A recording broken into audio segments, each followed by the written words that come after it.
coup entre Vérité, Valeurs et Démocratie, et, enfin VDD et UDCC, pour n'employer que des acronymes. Alors l'UDCC va effectivement récupérer, nous mettons à la disposition de l'UDCC notre argumentaire juridique, nos argumentaires, la manière de voir les choses. Oui, effectivement, VVD soutient l'action, mais vraiment soutient à fond l'action de l'UDCC, et nous associons à son action, et nous mettons à disposition Mais ce ne sont pas exactement les mêmes personnes. Non, non, bien sûr que non. Non. L'UDCC est plus vaste que VVD. VVD soutient l'action et met à disposition, évidemment, tout le travail intellectuel qui a été fait. Le travail de VVD est aussi un travail de think tank. Donc nous travaillons avec différentes personnes. Des Donc il y a bien une association entre l'UDCC et une autre association. Celle-ci étant, entre autres, VVD. Voilà, mais il n'y a pas d'inféodation particulière. VVD soutient de manière libre, puisque nous trouvons que cette action, je dirais, est vertueuse. est vertueuse, et c'est exactement ce genre de choses qu'il faut faire. Mais nous avons déjà, VVD a déjà soutenu. Et l'UDCC a-t-elle d'autres soutiens? Bien sûr, il y a des gens de nombreuses autres organisations qui font partie de l'UDCC. Est-ce que d'autres associations ont dit nous soutenons, nous sommes d'accord avec l'action de l'UDCC, ou même un parti politique Alors, pour l'instant, pas ouvertement, mais d'ailleurs, à vrai dire, l'UDCC ne cherche pas à... Non, mais sans le chercher, mais fortuitement... Voilà.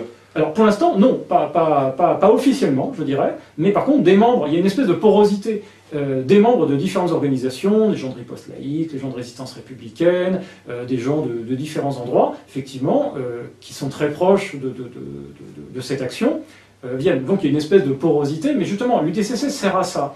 Plutôt que d'être une fédération d'associations, avec les problèmes d'ego qu'il peut y avoir entre les différents dirigeants, les organisations, le fait que les différentes organisations ne veulent pas travailler ensemble parce qu'elles ne sont pas d'accord sur tout, là, l'idée c'est que justement, on met les gens d'accord sur une action.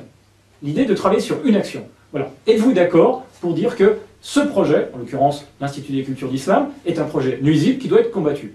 Oui, non. Tous les gens qui disent oui peuvent travailler avec nous. Nonobstant, là encore, les autres opinions sur les autres sujets. L'idée est de rassembler de manière vraiment très large des gens qui sont d'accord sur un sujet et une action. C'est le principe. Et c'est pour ça que l'UDCC a été créé. De manière à, je dirais, effacer les étiquettes et permettre à des gens qui ne sont pas forcément d'accord sur d'autres sujets de travailler ensemble sur un point précis. En l'occurrence, l'Institut des cultures d'islam. Merci beaucoup. J'ai une dernière question.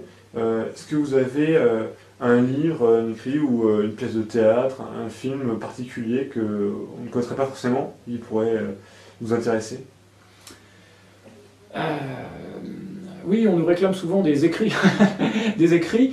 Je vous conseille d'aller jeter un œil déjà sur le site de Vérité, Valeurs et Démocratie. Alors, c'est très facilement trouvable. Sur n'importe quel moteur de recherche sur Internet, vous tapez Vérité, Valeurs, pluriel, et Démocratie, ou Démocratie tout seul, et vous tombez sur nous, il y a des pages entières.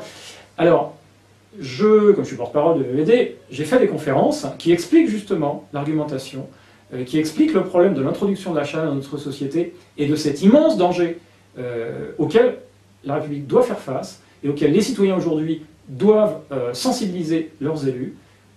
Sur le site de VVD, donc, vous pouvez trouver ces conférences qui expliquent l'argumentation, dont une partie d'ailleurs va être récupérée pour l'UDCC, parce que, ma foi, ce qu'on dit au niveau de la légalité est valable pour toutes les organisations.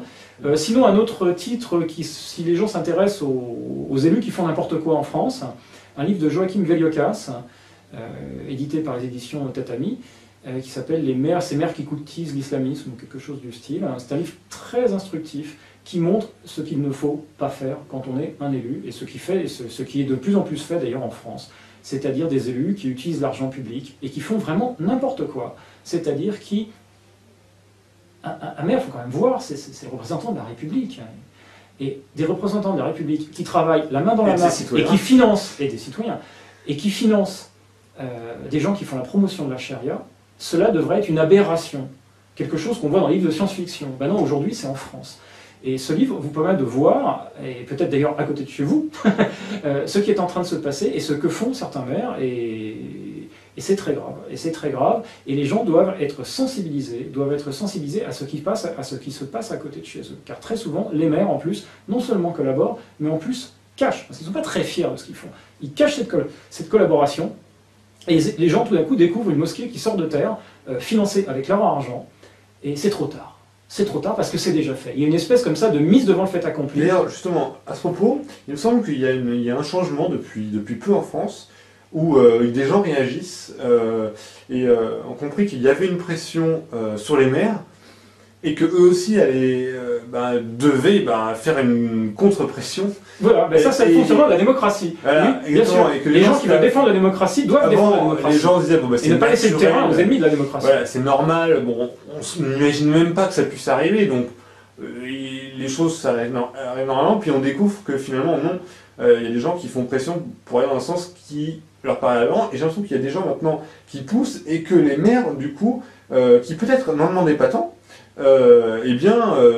finissent par ne pas accorder de permis de construire ou refuser un minaret, etc. Ben, c'est pas la norme. C'est pas la norme.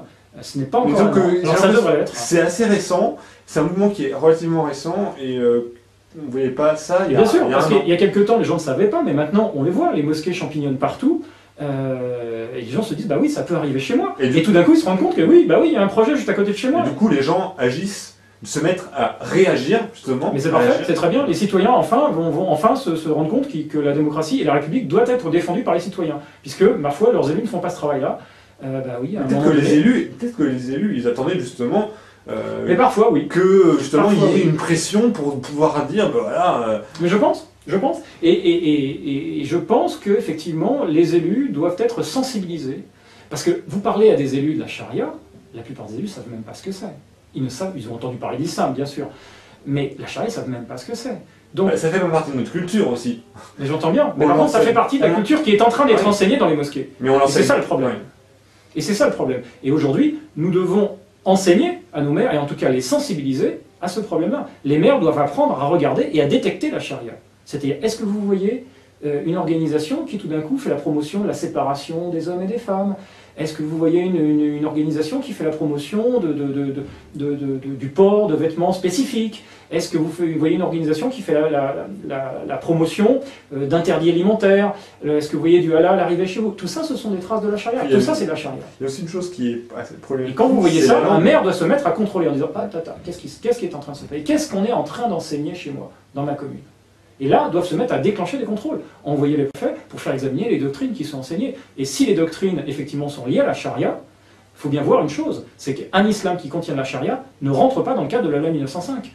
Quand vous avez un islam avec charia, vous ne pouvez pas réclamer la construction d'une mosquée, et en tout cas, vous ne pouvez pas bénéficier de la construction d'un bâtiment cultuel. Puisque quand une association réclame la construction d'un bâtiment cultuel, c'est par l'application de la loi 1905. Or, l'islam avec charia ne rentre pas dans la loi 1905.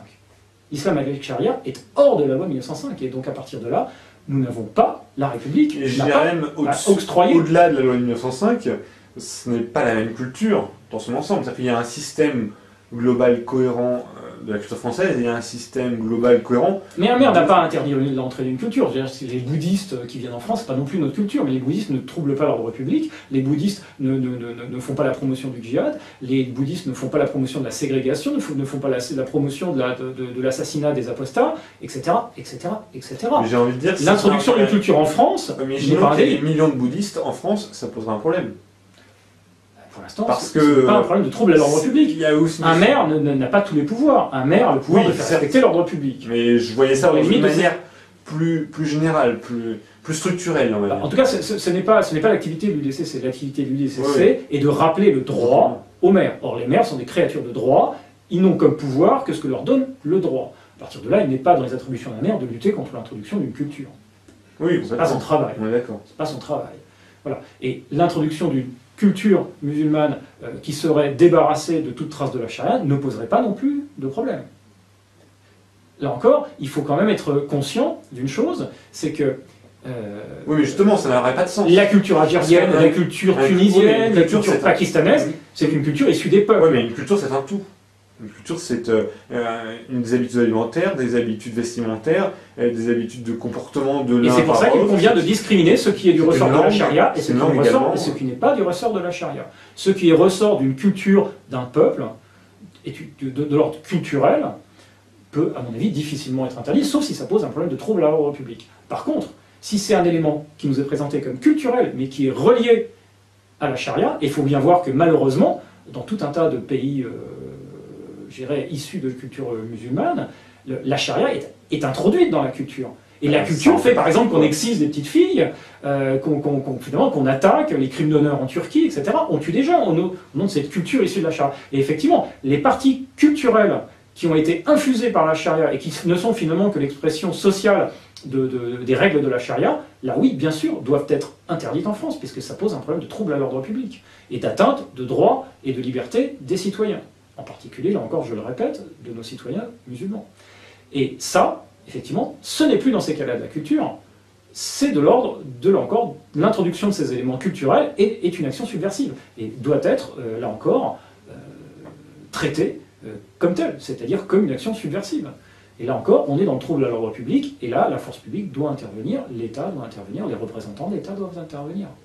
Il faut bien faire la séparation. Et le problème du discours de M. Delanoë, là je reviens un petit peu sur le DCC et l'Institut des cultures d'islam, c'est que M. Delanoë mélange dans une bouillie intellectuelle totale la partie culturelle et la partie culturelle. On a un maire qui fête la fin du ramadan dans une mairie, c'est complètement délirant. Le ramadan, la rupture du jeûne du ramadan est une obligation de la charia, là encore.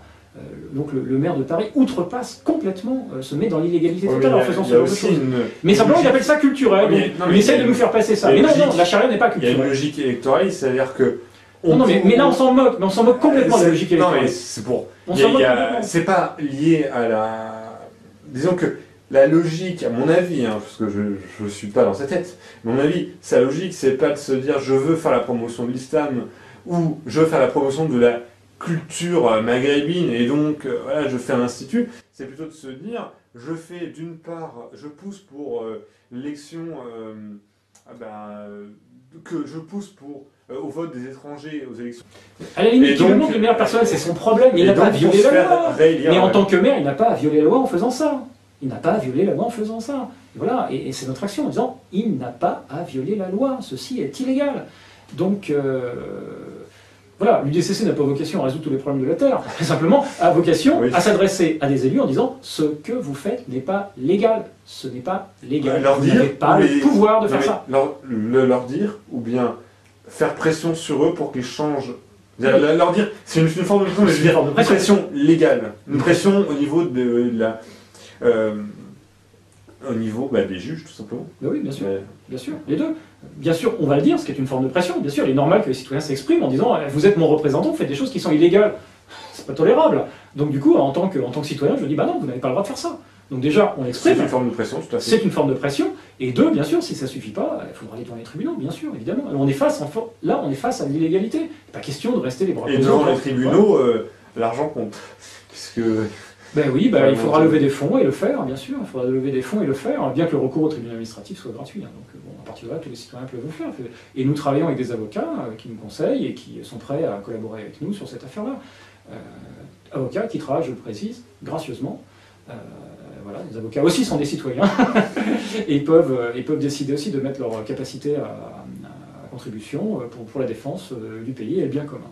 Voilà. Et quand les maires violent la loi, il faut le dire, parce que là, le bien commun est violé et est mis en danger. Voilà. Et là, c'est une mise en danger particulièrement grave en ce qui concerne la charia. Il faut quand même voir que la vie de personne est en danger. Il y a une mise en danger de la vie des gens. Par rapport à il y a une élection présidentielle bientôt. Est-ce que l'UDCC, ou Égalité Valeurs et Démocratie, fera une action ou fera une analyse des différents candidats quand ils seront tous connus? Mieux que ça, nous cherchons à rentrer en contact avec eux. Nous travaillons déjà de manière relativement peu visible pour l'instant, mais nous travaillons à la prise de contact avec effectivement les candidats de manière à leur exposer les problèmes sur lesquels aujourd'hui ils ne prennent pas position publiquement. Là encore, la fameuse peur islamique. Les gens n'osent pas parler de l'islam, n'osent pas parler du problème islamique. Or, il y a en France un problème islamique. Puis il n'y a pas seulement un problème islamique là pour parler politique. C'est-à-dire qu'il y a un rapport aux médias et que on peut très vite être catalogué d'extrême droite et donc ne plus être en odeur de sainteté, si je puis me permettre cette expression, ou en tout cas être... C'est justement pour ça. C'est exactement pour ça que nous avons un discours légal, extrêmement Oui, mais indépendamment de la légalité, puisque par exemple l'extrême droite est totalement légale. Mais je veux dire, le fait de parler de ce sujet peut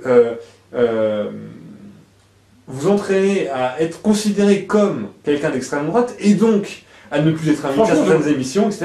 Franchement, je vois pas tellement comment on peut être considéré comme d'extrême droite en défendant les droits et libertés de nos concitoyens, et en particulier de nos concitoyennes musulmanes. En étant tout simplement catalogué comme islamophobe, et donc vous avez les mêmes idées que... Comment peut-on islamophobe? Vous avez les mêmes idées, et c'est très simple. Islamophobe est un mot qui ne veut rien dire, déjà. Oui, mais on s'en fiche. Je ne parle pas de rationalité. Bon, si on s'en fiche, tout va bien. Non, mais je ne parle pas de rationalité, je parle de positionnement politique. Un homme politique qui se dit, si je dis mon opinion sur ce sujet-là, je vais être catalogué par certains médias comme et par les médias dominants comme étant d'extrême droite, et donc je ne vais pas ou plus être invité dans telle ou telle émission par telle ou telle personne, et donc je ne vais pas avoir l'exposition médiatique dont j'ai besoin pour être connu d'un maximum de Français. Donc ce n'est pas que... Eh bien, si un personnel politique refuse de s'adresser à un problème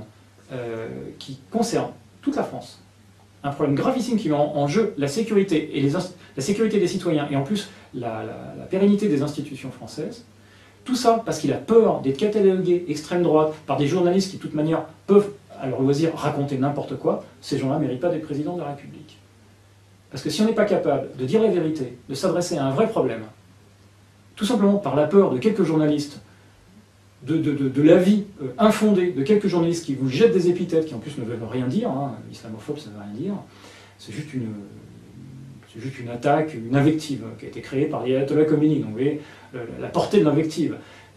Enfin ça a eu du succès, parce que c'est bien repris quand même.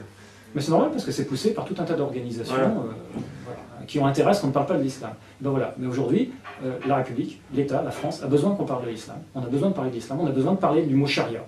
On a besoin de parler du mot charia. Et si les hommes politiques n'ont pas le courage de régler les problèmes, franchement, ils n'ont rien à faire à la tête d'un État. Et au contraire, c'est bien que les citoyens voient que certains hommes politiques et femmes politiques n'ont pas le courage de s'attaquer aux problèmes de la France. D'évoquer ce sujet. Et d'évoquer ce sujet. Et donc nous approchons les hommes politiques, et je dois aller dans ce sens-là, c'est vrai, c'est très difficile. Les gens sont très, non seulement prudents, mais vraiment timorés sur ce sujet-là. Et c'est pour ça que nous ne faisons pas que parler aux hommes politiques, mais aussi nous allons sur le terrain avec les citoyens, de manière à prouver aux hommes politiques que les citoyens ne veulent plus qu'on se mette la tête dans le sable, et qu'ils veulent que leurs représentants fassent leur travail et les protègent contre les activistes politiques qui introduisent la charia dans notre pays. Très bien, merci beaucoup, M. Weber. Merci.